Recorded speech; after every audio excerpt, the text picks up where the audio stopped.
is Saving Stormwater by StormwaterGO. Today's host is Hank Tolman, the director of StormwaterGO, joined by David Duvall, an executive of Extended Group. Today's topic revolves around the implementation of stormwater fees in cities and municipalities.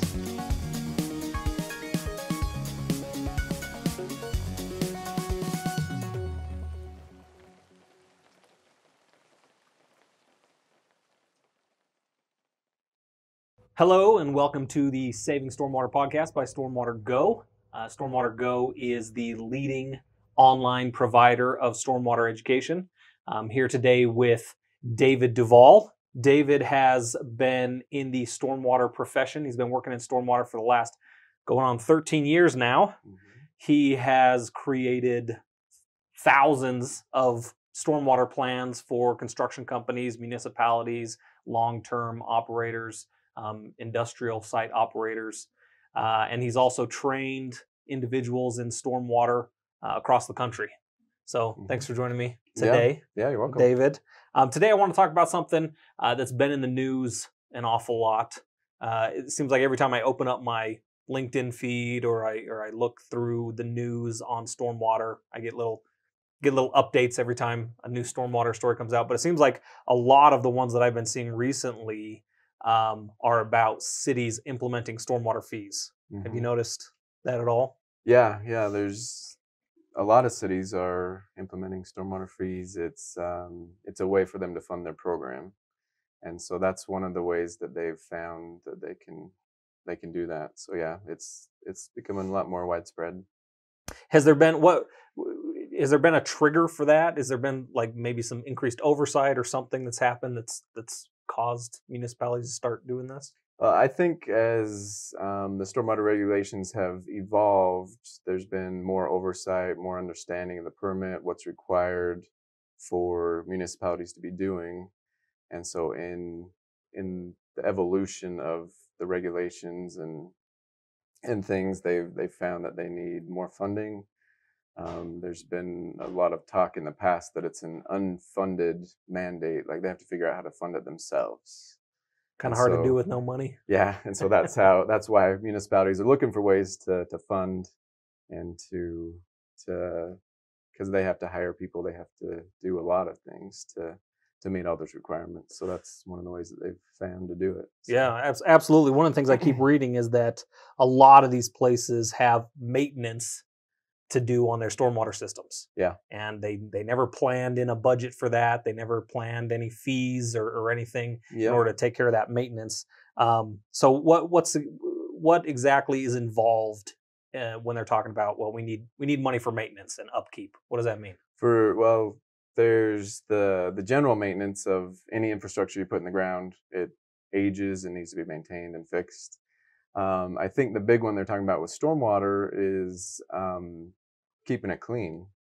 In the past, they would leave before the regulations came out, or even before they've become evolved through the years. A lot of cities would just leave it for years, and then if it started flooding, they would go and suck it out. But now, as part of the requirements, they need to keep those pollutants and things out of there. So they need to inspect them often and clean them out quite a bit. So they have to have their vac trucks and things to go suck out the inlets and cleaning all their other infrastructure. So. Yeah, it seems like it's pretty important. I saw a video on LinkedIn a little while ago after some flooding in Houston, and this freeway was just completely backed up. All because of one drain. So they had this worker out there, and he's pulling chunks of debris and grass and sod and stuff out of this storm drain, and you can just see this huge whirlpool starting to form where suddenly this water's able to go. So definitely important to keep that stuff maintained, to vac truck that stuff out when they need to. Yeah, and the new regulation, not the new regulations, but the regulations are in place that they should be doing that on a regular basis instead of waiting for the flood. So that's not just something to do just to keep it from flooding, but it's also a regulation. So it's kind of something they have to do to keep the pollutants out of being discharged. Right. From going down with it. Yep. So I also read that in Florida they have in one city in Florida at least, their storm drain systems haven't been upgraded since the 1950s. Hmm. Is that kind of normal, or are they kind of a Um, rare case? no, I think that's common in older areas where they've put in storm drain systems. You put them in, and if they're functioning, Don't worry you about don't them. worry about them, right? Yeah, seems like But somebody forgot to plan yeah, there. but whenever you put infrastructure in place, I mean, it's gonna have to be maintained at some point. Oh yeah, And absolutely. so I think a lot of the older cities that started putting in storm drain systems back around that time, they're probably still a lot of those pipes are in place and a lot The of same the ones. inlets and Yeah, yeah, and so it is aging. It's gonna take some money and time to update a lot of those as they continue to age. So absolutely. Um, so obviously that makes sense with all these things dating back 60, 70 years. hmm These systems that it's about time they need to be upgraded. And if they didn't hmm ever put into place any type of fee structure, any type of budget to get this stuff done, it makes sense that there would um, need to be fees in place. yeah. I was reading a white paper on the greater New Orleans area hmm recently. Very interesting discussion. But they estimated, it wasn't done by the municipality. They hired an outside firm to come do this, and this outside firm estimated that New Orleans, in order to upgrade and maintain their stormwater systems, it would cost them about $50 million per year. Yeah. So I mean that's quite a bit for that. Uh, did you hear about that one? Have you heard about other ones that are similarly cost prohibitive? Yeah, I've heard about that one. There's yeah, 50 million per year is a big shortfall in the budget.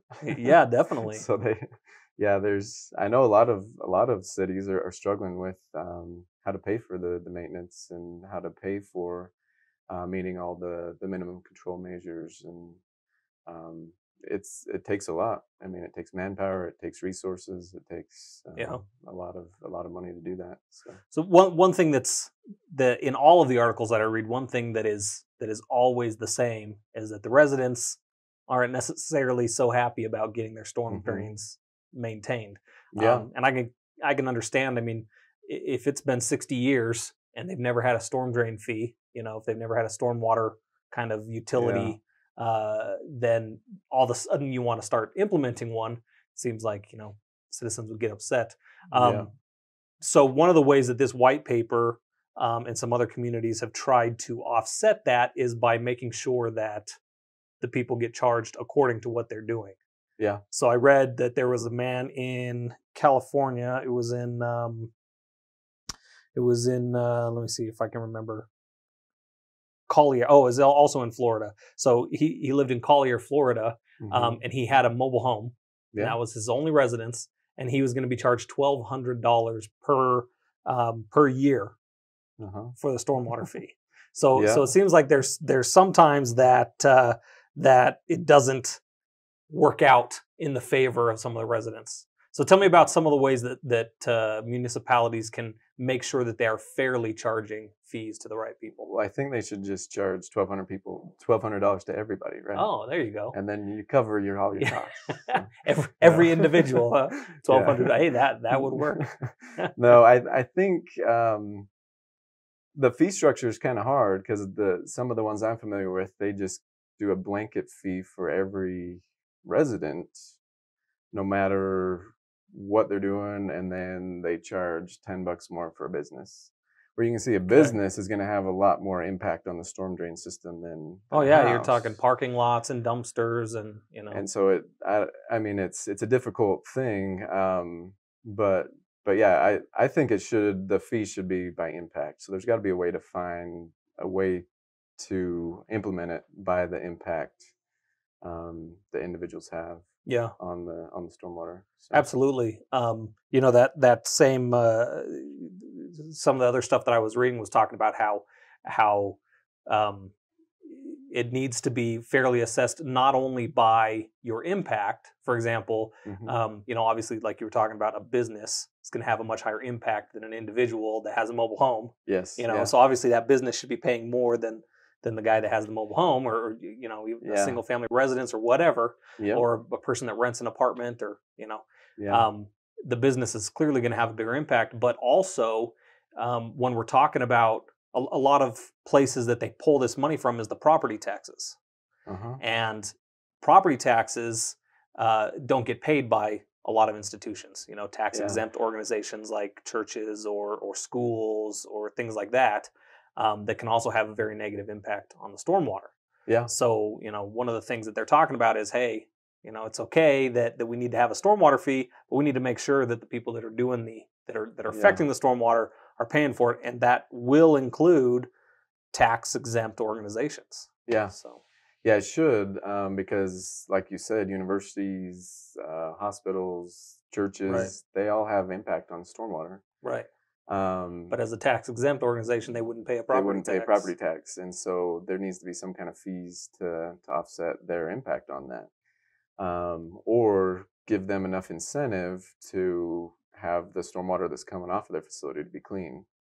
Right, that's another good point. Yeah, and I think residents would find it a lot more fair to have a stormwater fee if they knew that everybody was paying their fair share. You know what I mean? Yeah. If I get a $1,200 bill and I'm like, well, how much did the university? Oh, they paid nothing. Wait a second.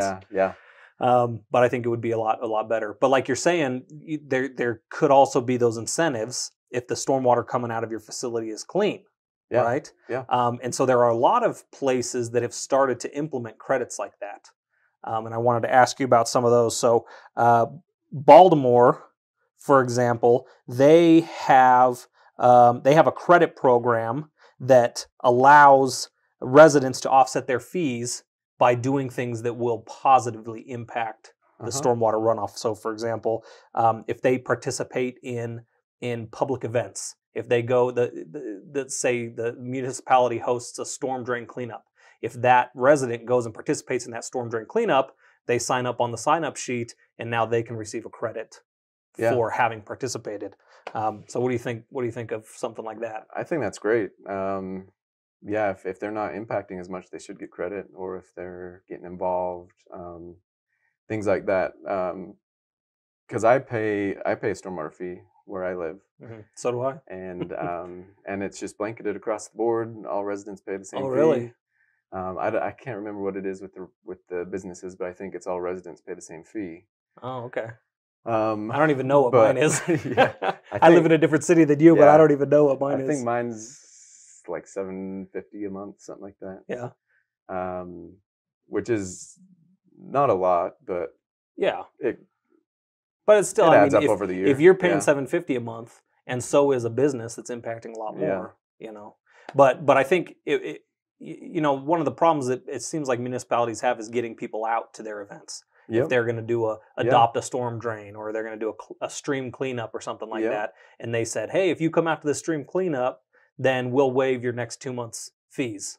You know what I mean? Like that. Shoot, I'd be out there. Hey, it's only $15, but you might as well incentivize people to come out. Another one I know of up in the Puget Sound, they're trying to get 12,000 rain gardens put in and at residential lots, at residential houses. Oh, that's cool. Yeah, so that's their goal. And so they're incentivizing people, they're giving people resources to build those rain gardens. They're teaching classes to build them. And that's cool. And if they put one in, then they get a credit on their stormwater I believe they fees? get a credit on their stormwater fee. Yeah, that's great. And so that will, because they install the rain garden, it lowers their impact on the stormwater, because that water is now infiltrated into the ground at their house. Not running off their property. It's not running down into the storm drain system. Yeah. So if I put in a rain garden at my house, I can collect a certain amount of water, and so it's not running off. But then my neighbor puts in an RV pad, so he has twice as much water running off. Right, and now you're still getting charged the same as him. But I'm still getting charged the same. So I like the credits where incentivize people to, and it can go on to businesses too. Definitely. Incentivize the hospital to install. They're doing remodeling right now, so why not install some rain gardens around the hospital, or some underground tanks or something? Underground tanks or green infrastructure, so it's not impacting the storm drain system, and so the city now doesn't have to pay as much for that to maintain that area of the storm drain system. And then the hospital can offset their fees, because I can see the hospital being upset, saying, "Wait, we're tax exempt." Yeah. So, and they might as well build that in, because it wouldn't raise a lot of costs to their project. Right. Because if they put in some of those things, they could Well, replace especially the if it, storm drain system and put yeah. in the green infrastructure. And Well, especially if it offset some fees in the future, you know yeah, what I mean? They could justify the cost up front, yep, saying, "Well, this is gonna mitigate our stormwater fees." yeah, No, I think that's a great idea. El Paso actually has a similar program where if you have a retention basin on site, a retention pond, or a swale or something on site, that you can reduce your stormwater fees. But theirs is a little bit different. The retention basin has to be certified, like it has to be inspected by a city stormwater official and say, yeah, okay, this is going to work. Do you think that's important to have somebody come out and say, yeah, or should, if I dig a hole in my yard, should I get the same credit? I think it depends on what kind of structure it is. Because if it's a retention basin on my property, but I'm on a steep slope area, I'm going to have all this water here. Oh, If I don't install it properly, I'm going to flood out my neighbor. okay. I think it would be good to be certified in some of those situations. Depending. If it's just a little rain garden where I'm capturing the water's running through as it goes through my property, then maybe not. But then I can see too that if El Paso does certify it, they can get credit for that in their NCMs. Oh, that's true. So they could say we have 1,000 certified they would retention, and they're and so it could built to standard or something. Could get them some credit too, and so the one thing that comes into mind with that stuff though is that the municipalities often charge fees to come out and certify it. You know what I mean? Yeah. So the Wyoming Valley area in Pennsylvania right now is looking at implementing a stormwater fee. Yeah. They haven't quite yet, but one of the biggest issues that citizens have with it is that they're going to do a credit system, and they're also planning on doing a tiered system where basically it's the amount of impervious area that you have. So it's going to be based on that. So for example, your neighbor who has an RV pad, he would have a higher rate than you would that without anything. Yeah. But one of the things that they have to do now is if I want to apply for a credit, or I think that I'm being charged unfairly, then I can ask the city to take a look at it. However, I have to pay a fee to get the city to come out and take a look at it. So now, now I'm saying, well, and I don't know what the fees are going to be, but if it's $750 per month and I have to pay a $25 fee, application fee, and a $250 assessment fee, you know what I mean? It's going to take me a while to make up that money. Yeah. So that's one of the concerns there too. Yeah. What do you think about systems like that? Well, yeah, I think the cities are trying to figure it out. I mean, it's a hard thing to figure out exactly how to fairly charge everybody, right, and to make enough money to run the program. And so I think I do like the impact fee with the credits. I think they need to figure out another way to do the assessments. The assessments, right? Because it's going to cost that much money. Doesn't give anybody incentive to get assessed. Yeah. So, but I also like how they're doing it, based on impervious acreage. Where they're looking at your lot, and if you have a driveway that is cobbled or that has gravel or something like that, it's not going to cost you the same as if you have a paved driveway. So they're already looking, or same thing for businesses. If they have a lot of impervious area, it's going to cost them a little bit more than if they landscape some stuff and put. So I think that's great as long as it's impervious area drained. Because if I have impervious area but I'm capturing it all, but it drains to a retention, or then that shouldn't be included. So I'm not sure how theirs. I'm not completely sure either, but I have seen them a lot of the Wyoming Valley, Pennsylvania. Stuff going on. Yeah. So one more thing I want to get your input on and find out what you think, because this is going to be very important. Obviously, the municipalities that are starting to charge these fees, they're going to have this money coming in now. Yeah. But I want you to tell me what the best ways or the wisest uses for that money would be, in your opinion. The wisest uses of the money. Yeah. I think because I feel like there's a lot of ways that cities can just squander money away. Yeah. And everybody's going to be pretty upset if they get these new fees in and they don't use them appropriately. Yeah. I mean, they do need to use them in a good way. So I think Bonuses for elected officials, right? Of course, yeah. I think they need to look at their program, like where do they need the money, and assign it to that area of their program. A lot of cities that I'm familiar with all use all their money for construction, and they ignore the other 5 or 6 MCMs, and they just put all the money in construction, and then they feel good about what they're doing. Yeah, I've noticed that too, and it seems counterintuitive, because I feel like a lot of the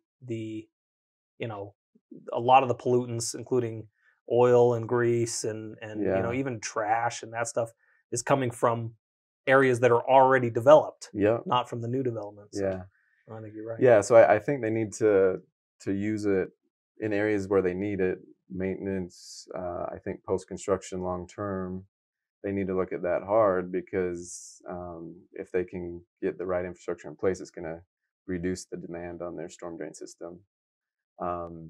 Yeah, definitely. And there are some officials, I'm trying to remember exactly who was at the EPA, may have been at the state level, said a few years ago, had we been focused on post-construction like we have been on construction the last 20 years, we wouldn't have a lot of the water quality issues that we're having now. Oh yeah, I'll bet. And so if we can find ways to clean up water quality, and I think that's something that's lost in this whole program, is a lot of cities are focused so much on not getting in trouble and doing what they're asked to do in the regulations, that they forget, well, we're doing this to improve water quality. There's a reason and to behind protect the water quality. Yeah. And if we do protect the water quality, it benefits the community overall. And so, well, I so think the communities that do have that as their goal, like we're here to protect our water quality that's going through our city, then not just to charge you money. Yeah, they're more successful, and they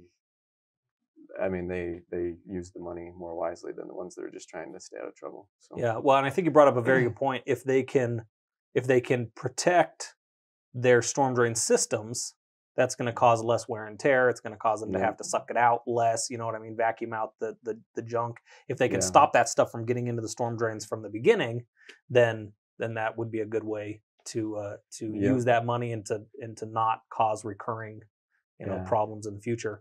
One of the ways that a lot of cities have talked about doing that is green infrastructure, which is kind of an ambiguous term. Talk to me about green infrastructure. Green infrastructure. It's in the past, stormwater has always been put in inlets, put in pipes. Let's get rid of the water as quickly as possible, so we don't flood, so we don't cause problems with property, with damage. Makes sense. So that's the gray infrastructure. Oh, okay. So we're looking at. I didn't even know that had a name. We're looking at green infrastructure now, and so we want to stop treating stormwater as a waste product. So stop just getting rid of it and start using it. So we capture it, we use it, we have it run through our landscape. And in doing so and using it, it cleans the water. And so we can install swales, we can install landscape where the water runs through it before it gets to the street. There's a lot of cities that are now doing green streets projects. What's that? Where the water will come off the streets and it will go into areas where it will water the landscape along the streets. Oh, okay. And so now you save on sprinkler. We save on sprinkler costs. We have a beautification of the city, and we're using that stormwater. And so a lot of those, the water will come in, it goes through swales, and you have less infrastructure, you have less gray infrastructure that you have to maintain. You do now have the cost of maintaining the green infrastructure, making sure it's installed right, making sure that the vegetation is the right vegetation, that it's growing right, that it's being trimmed, and but they probably have a lot of that anyway. You know what I mean? Because they're not going to just leave the sides of the road empty. Yeah, they're probably going to have something there. So there's still going to be that yard maintenance. And then a lot of the green infrastructure is designed to infiltrate. Okay. And so the water can run through it, but it can also infiltrate into the ground. and then So that it doesn't go through the pipes anyway. So yeah, you don't go through the pipes, and then Yeah. you do build for the overflow pipes for the large Sure. events, but overall you have less pipes than before. No, I think So, that's great. You know, and I've read a lot about Los Angeles County uh-huh. looking into these types of issues. They Yeah. recently implemented a stormwater fee as well, and they've talked a lot about trying to reduce the amount of water that they use by using stormwater. Yeah. You know, so Yeah, so I saw that they're installing the large cisterns under the playing fields and things, so under the soccer fields and baseball fields. Yeah. So when it rains, they capture all that water, and then when they need to use the sprinklers, they pump it out of that area. From that. Yeah, no, that's great, so right? It's reusing it. So and that depends on the state. So here in Utah, we aren't allowed to do that, to capture it, right? because of water rights issues. Yeah. But right, but down there, especially we can capture small amounts, but not the large amounts. Especially in California, where they have an issue with that, where they have to buy a lot of their water from out of state because they just don't have enough water. And with their droughts that they've been in for the last 5 or 6 years, then they can have water to use and keep the playing fields and the landscape. Yeah, absolutely. In some of those areas. So the last thing I want to talk about that I think has been on a lot of people's minds when it comes to stormwater fees is transparency. It seems like the citizens, obviously, if they're going to be paying this new fee, they want to know exactly what's happening with it. Yeah. What advice can you give to municipalities in terms of transparency? To be transparent. Yeah. They need to show what they're doing. Yeah. They should, I think they should put on their website each MCM and what they're doing for it. Like how many education courses have we held this year? How many projects have we done? How many IDDEs have we cleaned up or had cleaned up? How many construction sites have we inspected? How many SWIPs have we reviewed? How many new green infrastructure or post-construction projects have taken place? And I think they should just show everything, be very transparent, keep a tally on their website of these are the things that we've accomplished during the year. That's a great point, because I think that a lot of citizens, a lot of residents, they don't understand, they don't know that a municipality has these requirements, these regulations. Yep. They don't even know that they're required to do these things. Yeah. And so when they see a new stormwater fee, oh man, we have to pay a new fee for what? We don't. What do they have to do? But if the municipalities were more transparent and let the citizens know, this is what we have to do, this is what we're required by the state and by the EPA to do, and this is how we're using your money. I agree. Yep. I think that's I think it'd be great, because we're in the stormwater field. Yeah. We meet with a lot of these cities all the time. We have no idea what they're doing. We know that they're doing stuff. We know that but we don't know how much stuff or what they're doing, or because they don't publicize. They just talk about they're doing the construction inspections, and now we're seeing a few post-construction things pop up, but they're not very transparent on exactly what's going on. So absolutely, it'd be nice if the city did put that up somewhere for the citizens to see. So it sounds to me like there's a 3-step process that a municipality has to go through in order to be successful in these fees. And number 1 is to be fair in their assessment of the fees, right? Yep. Somebody with a mobile home probably doesn't need to be paying $1,200 a year for his stormwater. That seems excessive. That's $100 a month. Yep. You pay $750. This guy's paying $100 for his mobile home. So fairly assess the fees. Number 2 is to make sure they are wise when they implement the projects with these fees. Don't squander the funds. Don't waste them. Actually use them to protect, the municipality and the stormwater systems. Yep. And then finally, to be open and transparent with what they've done with the money. Yeah. Because I know for me, if I'm spending money, if I'm paying money to the government, I automatically think the worst, that it's going into somebody's pocket, or that it's being wasted, or, it's buying a golden toilet seat, or, something like that. Yeah. So I always appreciate it when I know exactly what the money has gone to. Yeah. Anything else you would add to those? No, I think that's great. I think, the fees that I'm familiar with, they've implemented very small amounts because they can't get them through city council or whatever. Right. because of this issue of the Yeah. citizens' Nobody outcry wants to support it. Yeah. and the cities that I'm familiar with, they have these fees. It helps, but there's still a budget gap there. Yeah. And so they need to be frugal with their money, and then they Right. need to find other ways. So a lot of people are taking out of tax money, out of the general fund, out of Right. different funds. Yeah. And so, but if they are implementing the fees, they do need to be fair and cover the costs and give incentives to not impact the stormwater. So, Yeah, definitely.